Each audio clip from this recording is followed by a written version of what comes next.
কেনেকৈ আমাৰ পুৰণা শিৱসাগৰ জিলাৰ ৫টা সমষ্টিতে কংগ্ৰেছ দলক শক্তিশালী কৰি আগন্তুক নিৰ্বাচনত জয়লাভ কৰিব পাৰোঁ। মই কৈছিলোঁ যে আমাৰ ভেটিটো শক্তিশালী কৰিব লাগে আৰু তাৰপিছত যিহেতু মিত্ৰতাৰ কথা চলি আছে, অনাগত সময়ত ভৱিষ্যত সময়ত সেইবিলাক আলোচনা হ'ব। এয়া আছিল দুটা দিনৰ দুটা ভাষ্য। ব্যক্তি একেগৰাকী, কিন্তু কথাৰহে পাৰ্থক্য। অসমীয়াত এষাৰ কথা আছে, কথাতে কটা যায়, কথাতে বঁটা পায়। কথাৰ আৰম্ভণি হৈছিল এনেদৰে।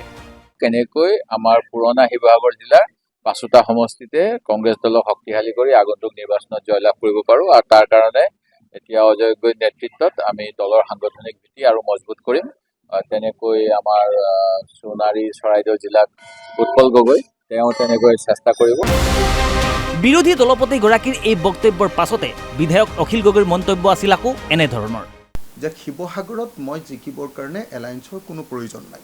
দেৱব্ৰত শইকীয়া ডাঙৰীয়াই যদি সঁচাকৈ কৈছে যে শিৱসাগৰত অখিল গগৈক কেণ্ডিডেটছাৰ আমি এৰি নিদিওঁ, যদি কৈছে যে সঁচাকৈ যদি কৈছে যে শিৱসাগৰ গোটেই জিলা আৰু চৰাইদেউ জিলাখনত তেওঁলোকে ৫টা সমষ্টিতে কেণ্ডিডেট দিব বুলি যদি কৈছে, তেতিয়াহ'লে তেখেতে আমাৰ ঐক্যমঞ্চটো ভাঙিবৰ কাৰণেহে কাম কৰিছে।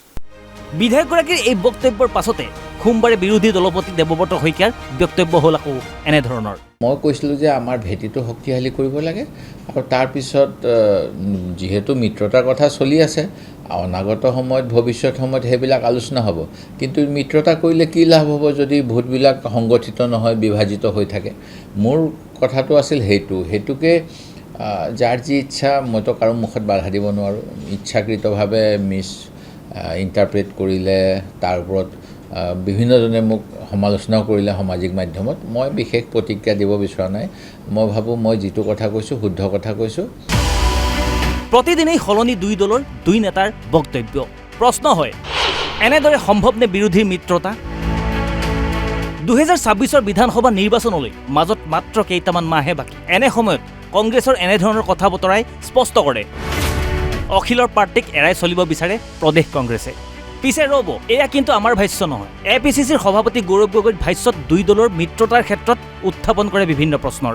দেৱব্ৰত শইকীয়া ডাঙৰীয়া স্পষ্টভাৱে ক'লে যে শিৱসাগৰত কংগ্ৰেছ দলটোক শক্তিশালী হ'ব লাগিব, আৰু সেয়া আমাৰ মন্তব্য। আমিওতো একেখিনি কথা কৈছোঁ যে সমগ্ৰ অসমত কংগ্ৰেছ দলটো শক্তিশালী হ'লেহে আমি ইয়াত ভাল মিত্ৰ হ'ব পাৰিম।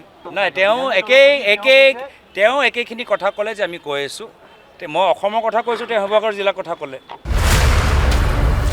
গৌৰৱ গগৈয়ে দায়িত্ব লাভ কৰাৰ পাছতে যেন কংগ্ৰেছে এৰাই চলিব বিচাৰিছে অখিল গগৈ সংঘ। পিছে কংগ্ৰেছৰ এই স্থিতিক কিমান সমৰ্থন কৰিব আন বিৰোধী দলসমূহে, সেয়া কিন্তু লক্ষণীয় হ'ব পৰৱৰ্তী সময়ত।